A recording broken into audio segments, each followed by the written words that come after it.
ओम अनादि निधनो देव शंख चक्र गदाधर अक्षय पुंडरीकाक्ष पितृमोक्ष प्रदो भव हर हर महादेव। बधा पारिवारिक मित्रों तमारा बधानुं अमारी आशीर्वाद ज्योतिष चेनल में हार्दिक स्वागत है।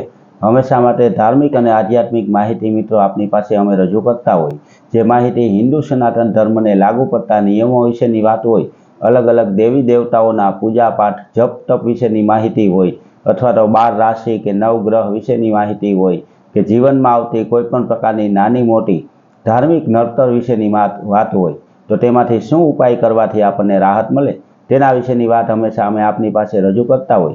तो मित्रों एवी ने एवी क्रमनी अंदर आजे आपणे वात करवी के ज्यारे आ भादरवो महीनो चालू होय त्यारे भादरवा महीनाना पाछला दिवसों जेने कहीए एटले के पूनम पछीना दिवसों के जेने आपणे हिंदू धर्मनी अंदर श्राद्ध विधि कहेवामां आवे ते श्राद्धनी तिथि प्रमाणे श्राद्ध करवानुं होय। तो आ श्राद्ध विशेनी पूरेपूरी माहिती मित्रों आपणे आजे तमारी पासे रजू करवाना छीए के श्राद्धनुं शुं महत्व छे, श्राद्ध करवाथी शुं फायदा थाय अने श्राद्ध कई रीते अने कई तिथिना दिवसे करवुं जोईए तेना विशेनी माहिती पूरेपूरी आपनी पासे रजू करवी। तो मित्रों पूरेपूरो विडियो जोजो तेनाथी पूरी माहिती श्राद्ध विशेनी तमने पण खबर पड़े। मित्रों आम तो बधाने खबर होय के आ भादरवा महीनाना पूनम पछीना दिवसों एटले के श्राद्धना दिवसों कहेवाता होय। आ श्राद्धनी अंदर आपણા પિતૃઓના આપણે શ્રાદ્ધની વિધિ કરાવવાની થતી હોય તો શ્રાદ્ધની વિધિમાં મિત્રો શું કરવું જોઈએ તો સૌથી પહેલાં તો કોઈ પણ વ્યક્તિ કે જે આપણા સ્વજન ગુજરી ગયા હોય તેના 3 વર્ષ પૂરા થાય ત્યારે તેને સૌથી પહેલી વિધિ એટલે કે શ્રાદ્ધમાં ભેરવવાની વિધિ એવું નામ આપવામાં આવ્યું છે। અને આ શ્રાદ્ધની વિધિમાં ભેરવવા માટે કોઈ સારા ભૂદેવને બોલાવી અને ઘરે પિતૃની વિધિ કરવામાં આવે કે જેમાં વિષ્ણુ ભગવાનની પૂજા હોય, तर्पण होय अने पछी पिंडनी पूजा करवामां आवती होय। आ विधि करवाथी आपणा वही गयेला जे स्वजन होय ते पितृनी हारे तेने भेरवा एवो शब्द आवे के पितृमां भरी जाय, श्राद्धमां भरी जाय। आ करवाथी मित्रों तेने श्राद्धमां भरवानो अधिकार मळी जाय अने मित्रों आगळ दर वर्षे पछी ते स्वजन जे तिथिने दिवसे गुजरी गया होय ते तिथिने दिवसे तेनुं श्राद्ध करवुं जोईए। श्राद्धना दिवसे आम तो ब्रह्म भोजननुं महत्व वधारे होय एटले ब्राह्मण जमाड़वा जोईए, हारोहार नाना छोकरा जमाड़वा जोईए, गायोने लीलू नाखवुं जोईए अने मित्रों एनी हारोहार जो ब्राह्मण जमाड़वामां न पहोंचाय तो ब्राह्मणना घरे ते तिथिना दिवसे सीधानुं दान करवुं जोईए। सीधानुं दान देवाथी पण मित्रों ब्राह्मण जमाड्या जेटલું ज पुण्यनी प्राप्ति थाय छे। तो मित्रों आपणा कोईपण स्वजन वया गया होय तेनी श्राद्धनी विधि जरूर ने जरूर करवी ज जोईए। श्राद्ध करवाथी शुं फायदा थाय तो आपणा कोईपण पितृ के जे वया गया तेवा स्वजनने असरगतिनी अंदर होय तो श्राद्ध में फेरववाथी एने सदगतिनी प्राप्ति थाय। जे पण आपणे एनी पाछळ दान धर्म अने पुण्य करीए ते त्यां सुधी पहोंची शके अने तेने सदगतिनी प्राप्ति थाय। एनी हारोहार मित्रों ते एवी मान्यता छे के श्राद्ध में फेरववाथी ते जे जीव वयोग्यो होय ते आपणा पितृओनी हारे भरी जाय छे अने ते पछी दर वर्षे ज्यारे तेनी तिथि होय त्यारे ते श्राद्ध कर्म करवाथी ते श्राद्ध कर्म पण एना सुधी पहोंची शकतुं होय अने एनाथी आपणने पुण्यनी प्राप्ति थती होय। तो मित्रों आ श्राद्ध कर्म करवाथी आपणा पितृओना आशीर्वाद आपणा घर परिवार पर रहे छे। तो आ भादरवा महीनामां तारीख 8/9/2025 थी मित्रों श्राद्धना दिवसों शरू थशे अने एकमनुं श्राद्ध 8 तारीखे शरू थई अने तारीख 21/9/2025 ना दिवसे 14 पूनम अने अमासना 3 श्राद्ध ते दिवस भेरा होय छे। मित्रों अमासना दिवसे पूनमनुं पण श्राद्ध करवामां आवतुं होय एटले के कोई स्वजन जो पूनमना दिवसे गुजरी गया होय तो तेने अमासने दिवसे श्राद्ध करवाथी पण तेने एमांथी छुटकारो मळी जाय अने आपणी विधि त्यां सुधी पहोंची जाय। ज्यां सुधी मित्रों श्राद्धमां भेरववानी विधि ना करवामां आवे त्यां सुधी कदाच तेना नामनो धर्मादो करीए, कागवास नाखवाथी के ब्राह्मण जमाड़वाथी ते विधिनुं एटलुं महत्व रहेतुं नथी। परंतु जो श्राद्धमां भेरवी दीधेला कोईपण पितृ होय तेनी पाछळ ब्रह्मभोजन कराववामां आवे, धर्मादो करवामां आवे तो एने सदगतिनी प्राप्ति थाय।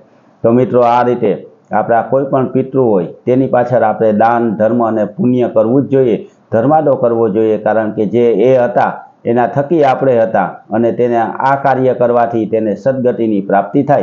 ते हमेशा माटे पोताना संतानो पासेथी एवी आशा करता होय के तेनी पाछळ पण आवी श्राद्ध विधि जेवी विधि करवामां आवे अने तेने सदगतिनी प्राप्ति थाय। तो मित्रों आ श्राद्धनी विधिमां 16 श्राद्ध होय ते 16 श्राद्धमांथी आपणा स्वजनो जे तिथिना दिवसे गुजरी गया होय ते तिथिनुं श्राद्ध एनुं करवामां आवे एवी मान्यता होय। तो मित्रों ते तिथिना दिवसे सवारे काग वास नाखवी जोईए, पीपरे पाणी रेड़वुं जोईए બ્રહ્મ ભોજન કરાવવું જોઈએ, ગાયોને લીલું નાખવું જોઈએ અને પિતૃના નામના જપ કરવા જોઈએ કે અનાધિ નિધનો દેવ શંખ ચક્ર ગદાધર અક્ષય પુંડરીકાક્ષ પિતૃ મોક્ષપ્રદો ભવ. આ રીતે કરવાથી પિતૃદેવના આશીર્વાદ આપણને પ્રાપ્ત થાય અને આપણા ઘરની અંદર સુખ શાંતિ અને સમૃદ્ધિની પ્રાપ્તિ થાય. મિત્રો, આ વર્ષની અંદર આખા વર્ષમાં એક જ એવો ઉત્સવ હોય કે જ્યારે આપણે પિતૃ નિમિત્તે ધર્માદો કરી શકતા હોય. તો મિત્રો, તેની જ્યારે પણ તિથિ આવે ત્યારે તેની શ્રાદ્ધ વિધિ જરૂર ને જરૂર કરવી જ જોઈએ તેવું ગરુડ પુરાણમાં પણ બતાવેલું છે. પરંતુ જો કોઈ સ્વજન વયા ગયા અને એક જ વર્ષની અંદર એની શ્રાદ્ધ વિધિ કરવામાં આવે તો તે વિધિ મિત્રો પહોંચી ન શકે, કારણ કે નિયમ પ્રમાણે ત્રીજા વર્ષે તેને શ્રાદ્ધમાં ભેરવવાના હોય. એટલે શ્રાદ્ધમાં ભેરવવા માટે ત્રીજા વર્ષની તિથિ લેવાની આવતી હોય. તે જે તિથિને દિવસે મૃત્યુ પામ્યા હોય એટલે કે ગુજરી ગયા હોય તે તિથિના દિવસે એનું શ્રાદ્ધ કરવું એવું શાસ્ત્રમાં બતાવવામાં આવ્યું છે. અને ઘણા વ્યક્તિઓ તો 16 શ્રાદ્ધના કાગવાસ નાખતા હોય, ગાયોને લીલું નાખતા હોય અને ધર્માદો પણ કરતા હોય. તો મિત્રો, આ કરવાથી પણ આપણા સમસ્ત પિતૃઓને સદગતિની પ્રાપ્તિ થઈ જાય. કાગવાસ નાખવાથી અને ગાયોને લીલું નાખવાથી પિતૃઓના આશીર્વાદ પણ આપણને પ્રાપ્ત થાય.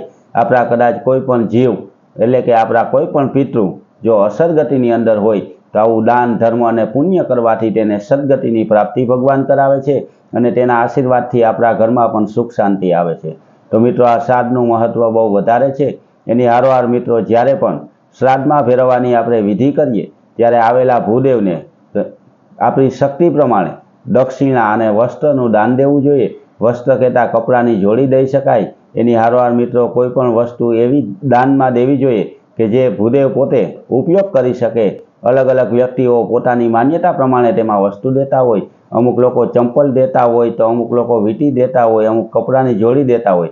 આ રીતે મિત્રો અલગ અલગ વસ્તુ દેવાથી પણ આપણા પિતૃઓને સદગતિની પ્રાપ્તિ થાય. આ રીતે મિત્રો, દાન ધર્મ અને પુણ્ય કરવું જોઈએ. બ્રહ્મ ભોજન કરાવ્યું હોય તો બ્રાહ્મણ જમી લે, તે પછી આપણી શક્તિ પ્રમાણે તેને દક્ષિણા આપી અને તેને ખુશ કરવા જોઈએ.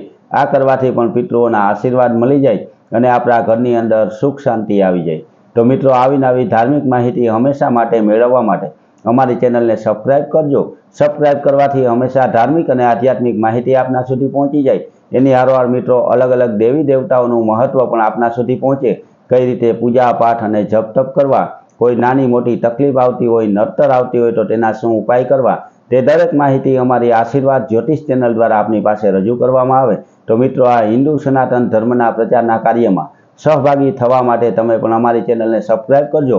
સબસ્ક્રાઈબ કરવાથી અમારા પણ આનંદમાં વધારો થાય અને હંમેશા માટે આવી ધાર્મિક અને આધ્યાત્મિક માહિતી આપની પાસે અમે રજૂ કરતા રહીએ.